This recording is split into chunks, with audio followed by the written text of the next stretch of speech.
IITC ceiling അച്ചീവറായ mister Denny സാറാണ് അവസരത്തേക്ക് ഞാൻ എഴുതി കൊടുത്തത്. അദ്ദേഹം കൊണ്ടുവന്ന സമയത്ത് ഇതിന്റെ സാധ്യത എനിക്കറിയില്ല. അദ്ദേഹം പറഞ്ഞു ഈ ബിസിനസ്സിന് ഭയങ്കര സാധ്യതയാണ്, ഈ ബിസിനസ്സിലൂടെ നമുക്ക് രക്ഷപ്പെടാൻ പറ്റുന്ന പറഞ്ഞ സമയത്ത് ആ സമയത്ത് എന്നെ സംബന്ധിച്ച് എനിക്ക് ഒരുപാട് പ്രശ്നങ്ങളുണ്ടായിരുന്നു, എനിക്ക് ഒരുപാട് കടങ്ങളുണ്ടായിരുന്നു, ഒരുപാട് പ്രാരാബ്ദങ്ങളുണ്ടായിരുന്നു. ആ സമയത്ത് അദ്ദേഹം ഞാൻ പറഞ്ഞ ഒരേ ഒരു കാര്യം പറ്റുള്ളൂ, എനിക്ക് ആഴ്ചയിൽ 2-10 വേണ്ട. ഹലോ നമുക്ക് ജീവിക്കാൻ ആഴ്ചയിൽ 2-10 വേണം? വേണ്ടാന്നേ. നമ്മളിപ്പോ 2-10 ജീവിക്കുന്നത്. അദ്ദേഹത്തെ ഞാൻ പറഞ്ഞത് ആഴ്ചയിൽ 2-10 വേണ്ട, എനിക്ക് മാസത്തിൽ 10,000 രൂപ കിട്ടോ ഞാൻ ഈ ബിസിനസ് ചെയ്യാൻ തയ്യാറാണ്. കാരണം എനിക്ക് 3 ചിട്ടിയുണ്ട്. 2 ചിട്ടി KSF, 1 ചിട്ടി ഗോകുലത്തിലോ. 3 ചിട്ടി കൂടി 35,000 രൂപ ഞാൻ മാസം അടക്കണം. ആ സമയത്ത് ഞാൻ അദ്ദേഹത്തിന് ചോദിച്ചു കഴിഞ്ഞാൽ എനിക്ക് 2-10 വേണ്ട സാറേ, 1 ചിട്ടി എടുക്കാൻ പൈസ കിട്ടിയാൽ മതി. അങ്ങനെ ഞാൻ കടന്നു വന്നത്. ഈ ബിസിനസ് കടന്നു വന്ന് ഞാൻ കുറെ ആൾക്കാർക്ക് ബിസിനസ് പറഞ്ഞു, കുറെ ആൾക്കാർ എന്നോട് റിജക്ട് ചെയ്തു. നടക്കൂലെന്ന് തോന്നി എനിക്ക്. ഹലോ, നമുക്കങ്ങനെ തോന്നാറുണ്ടോ ഇല്ലയോ? നമ്മൾ കുറെ ആൾക്കാരുടെ ബിസിനസ് പറയാറില്ലേ?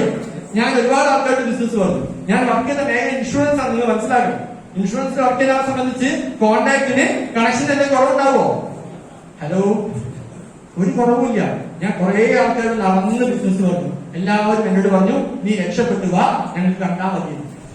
ഹലോ, അവര് വന്നാലല്ലേ ഞാൻ രക്ഷപ്പെടുള്ളൂ. അത് നിങ്ങൾക്ക് മനസ്സിലായിട്ടുണ്ടോ? ഇല്ല. ഞാൻ എന്നെ കൊണ്ടുവന്ന ബെൻസായിട്ട് പറഞ്ഞു സാറ് നമുക്കിത് പറ്റൂല. ഞാൻ പറഞ്ഞിട്ട് എന്ത് ചെയ്യുന്നില്ല, ആരും ബിസിനസ്സിലേക്ക് കടന്നു വരുന്നില്ല. ഹലോ, ബെൻസാർ പറഞ്ഞു നീ അടുത്ത ആഴ്ച ഒരു ട്രെയിനിങ് ഉണ്ട്, ആ ട്രെയിനിങ്ങിന് വാ, ആ ട്രെയിനിങ്ങിന് വന്നാൽ നിനക്ക് ഒക്കെ മനസ്സിലാവും. ആ ട്രെയിനിങ്ങിന് പോയി ഞാൻ മുന്നിൽ കയറിയിരുന്നു. ആ ട്രെയിനിങ് എടുത്ത ആള് ഒരു കഥ പറഞ്ഞു. ആ കഥ കേട്ടപ്പോൾ എനിക്ക് മനസ്സിലായത് എനിക്കിത് പറ്റുന്നുണ്ട്. ആ കഥ എനിക്ക് കേൾക്കണം.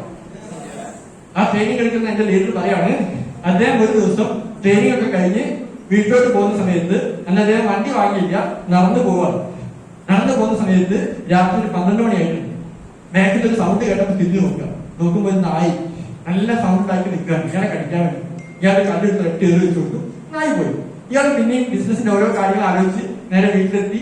ഗേറ്റ് തുറക്കാൻ നേരത്ത് വീണ്ടും ഒരു സൗണ്ട്. പക്ഷെ നേരത്തെ കേട്ട സൗണ്ടിനെക്കാട്ടും ഭയങ്കര വലിയ സൗണ്ടാണ്. ഇയാൾ തിരിഞ്ഞു നോക്കുന്ന സമയത്ത് ആ പട്ടി പോയിട്ട് ഒരു 15 പട്ടിക്ക് കുഞ്ഞു വന്നിട്ട് ഇയാൾ ഓടി വാതിലടിച്ചു. വാതിൽ കുറ്റിയടിച്ചിട്ട് ഇയാൾ ചിന്തിച്ചൊരു ചിന്ത, ആ ചിന്തയാണ് ഇവിടെ നമ്മൾ പ്രസക്തം. അയാൾ ചിന്തിക്കുകയാണ്, ഒരു 12 മണിക്ക് ഒരു പട്ടിക്ക് 15 പട്ടിയെ കിട്ടിയെങ്കിൽ എനിക്ക് ഈ വൈദ്യുതി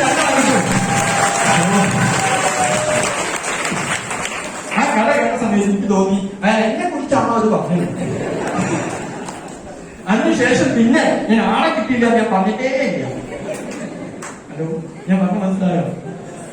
നമ്മളെ വീട്ടിൽ കല്യാണം നടക്കുകയാണെങ്കിൽ, നമ്മുടെ വീട്ടിൽ ഫംഗ്ഷൻ നടക്കുകയാണെങ്കിൽ നമ്മൾ എത്ര കത്തടിക്കും സാറേ? ശരാശരി ഒരു 500 കത്തങ്ങ അടിക്കാൻ വെക്കുവോ? ഹലോ, നമ്മുടെ വീട്ടിലൊന്നും ഫംഗ്ഷൻ നടക്കാറില്ല. 500 കത്തടിക്കോ? നമുക്ക് എത്ര പേര് മതി ഈ ബിസിനസ് നമ്മൾ രക്ഷപ്പെടുത്താൻ? നമ്മുടെ ബ്രാഞ്ച് വന്നാലും ബ്രാഞ്ചിൽ 2 പുലികൾ വന്നാൽ മതി നമ്മൾ രക്ഷപ്പെടാൻ. അപ്പൊ 2 ആളുകൾ ആക്റ്റീവായിട്ട് നല്ല സീരിയസ് ആയി ബിസിനസ് നടന്ന് രക്ഷപ്പെടാൻ പറ്റും. അന്ന് അവർ തിരിച്ചറിഞ്ഞ മേലെ ഇറങ്ങി ഒരൊറ്റ ഓടിയാണ്. പിന്നെ തിരിഞ്ഞു നോക്കിയിട്ടില്ല സാർ, പിന്നെ തിരിഞ്ഞു നോക്കിയിട്ടില്ല. ഒരുപാട് ആളുകൾ കളിയാക്കാനും കുറ്റപ്പെടുത്താനുണ്ടായിരുന്നു. പക്ഷെ അവരൊക്കെ തിരിച്ച് ഞാൻ പ്രതികാരം ചെയ്തത് എന്റെ വിജയങ്ങൾ കാണിച്ചു കൊടുത്തുകൊണ്ടാണ്. ഈ ബിസിനസ് വരുന്ന സമയത്ത് ഒരു പാസ്പോർട്ട് പോലും ഞാൻ എടുത്തിട്ടില്ല. കാരണം വിദേശത്ത് പോയി ജോലി ആയിട്ട് ആക്കുന്നുണ്ട്. ആ എന്നെ സംബന്ധിച്ച് എന്നെ കൊണ്ട് ആദ്യമായിട്ട് പാസ്പോർട്ട് എടുപ്പിച്ച കമ്പനിയുടെ പേരാണ് MI രജിസ്റ്റർ. അപ്പൊ പാസ്പോർട്ട് എടുക്കുന്ന പറയാൻ എല്ലാം കമ്പനിയുടെ ആദ്യത്തെ ഇന്റർനാഷണൽ കൺവെൻഷൻ മലേഷ്യയിൽ വെച്ച് നടന്ന സമയത്ത് ആ കോൺടെസ്റ്റ് വിൻ ചെയ്ത് മലേഷ്യയിലേക്ക് പോകാനുള്ള ഭാഗ്യം എനിക്ക് ഉണ്ടായതാണ് ഞാൻ ആദ്യത്തെ പാസ്പോർട്ട് എടുക്കുന്നത്. അങ്ങനെ ഇന്റർനാഷണൽ എയർപോർട്ടിൽ ആദ്യമായിട്ട് ഫ്ലൈറ്റ് കയറുന്ന സമയത്ത് ഞാൻ ചിന്തിക്കുക, ഞാൻ ആദ്യമായിട്ട് വിദേശത്തേക്ക് പോകുന്നത് ടൂറും പോവാതെ പണിയെടുക്കാൻ പോയാ. ഒരു സാധാരണക്കാരനായ വ്യക്തിയെ സംബന്ധിച്ച് ഇന്ന് വിദേശത്തേക്ക് ടൂർ പോകണമെങ്കിൽ മൈലേജ് തന്നെ വേണം സാർ. ഈ ആ ടൂർ കഴിഞ്ഞ് തിരിച്ചു വന്നപ്പോൾ എനിക്ക് മനസ്സിലായത് നമ്മുടെ MI രജിസ്റ്ററിന്റെ കമ്പനി ചെറിയ കമ്പനിയല്ല, ചെറിയ മാനേജ്മെന്റ് അല്ല, സ്ട്രോങ് മാനേജ്മെന്റ് ആണ്. ഇന്ന് ഇന്ത്യയിലെ നമ്പർ 1 കമ്പനിയാണ് MI രജിസ്റ്റർ എങ്കിൽ നമ്മുടെ മാനേജ്മെന്റ് പ്ലാൻ ചെയ്യുന്നത് വെറുതെ 2 കൊല്ലം കൊണ്ട് ഏഷ്യയിലെ നമ്പർ 1 2030 ആകുമ്പോഴേക്ക് നമ്മൾ വേൾഡിലെ നമ്പർ 1 ആയി മാറിയിരിക്കും. ഇതൊക്കെ മനസ്സിലായിട്ട് ആ ടൂർ പോയപ്പോഴാണ്.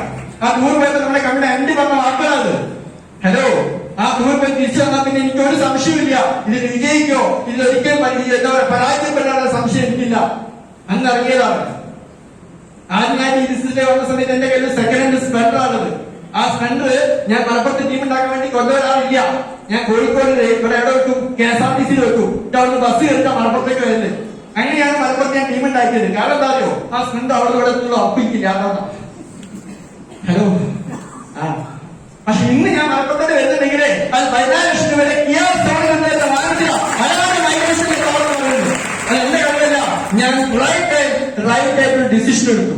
ഹലോ കൃത്യസമയത്ത് കൃത്യമായ ഡിസിഷൻ എടുത്തു. ഇവിടെ നമുക്ക് ഒന്നും വേണ്ട സർ, ഇവിടെ നമുക്ക് വിദ്യാഭ്യാസം വേണ്ട, നമുക്ക് വലിയ കുടുംബ മഹിമ വേണ്ട, നമ്മുടെ കയ്യിൽ പണം വേണ്ട, വിജയിക്കുന്ന ആഗ്രഹമുണ്ടോ അവർക്ക് ഈ ഡിസിഷൻ വിജയിക്കാം.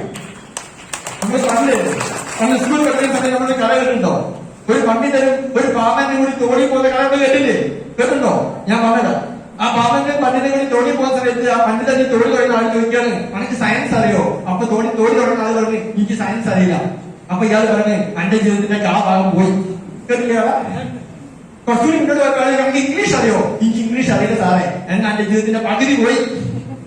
ഹലോ കുറച്ചുകൂടി മുന്നോട്ട് പറഞ്ഞാൽ എനിക്ക് ഗണിതം അറിയോ, കണക്കറിയോ? അപ്പൊ തോണിക്കാൻ ഞാൻ സ്കൂളൊന്നും പോയിട്ട് സാറേ എനിക്ക് കണക്കല്ല, എന്റെ ജീവിതത്തിന്റെ മുക്കാലും പോയി. ഈ പണ്ഡിതൻ പറയാം. അപ്പൊ വലിയ തോണിയിൽ യാത്ര ചെയ്യല്ലേ, ഒരു കാറ്റും മഴ ഇങ്ങനെ വരുന്നുണ്ട്. ഹലോ ആ സമയത്ത് തോണിക്കാരി പണ്ഡിത ചോദിക്കാറ്, പണ്ഡിത നിങ്ങൾക്ക് നീന്തൽ അറിയോ? അപ്പൊ ഇല്ല, എന്നാൽ ജീവിതം മുഴുവൻ പോയി. കേട്ടോ? അതേമാതിരി ഇവിടെ നിങ്ങൾ കണക്കോ ഇംഗ്ലീഷോ സയൻസോ ഒന്നും അറിയില്ല, നിങ്ങൾ മൈനസിനെ പറ്റി പഠിച്ചില്ലെങ്കിൽ നിങ്ങളുടെ ജീവിതം പോയി. ഇവിടെ അൽത്താഫ് സാറിന്റെ എന്റെ മുന്നിൽ അൽത്താഫ് സാറിന്റെ മുന്നിലുണ്ട്. ഒരു 4ാം ക്ലാസ്സാണ്, പക്ഷെ ആഴ്ചയിൽ 2,10,000 രൂപയോ. ഹലോ അത് മൈനേജ് പഠിച്ചോണ്ട, കണക്ക് ഇംഗ്ലീഷ് പഠിച്ചോണ്ടല്ല. യെസാണോ? മൈനേജ് പഠിക്കാൻ നിങ്ങൾ തയ്യാറാണോ? ഞങ്ങൾ നിങ്ങളെ കൂടെ ഉണ്ടോ? നമുക്ക് ഒരുമിച്ച് ചിന്തിക്കാം എന്ന് പറഞ്ഞുകൊണ്ട് എന്റെ മക്കളെ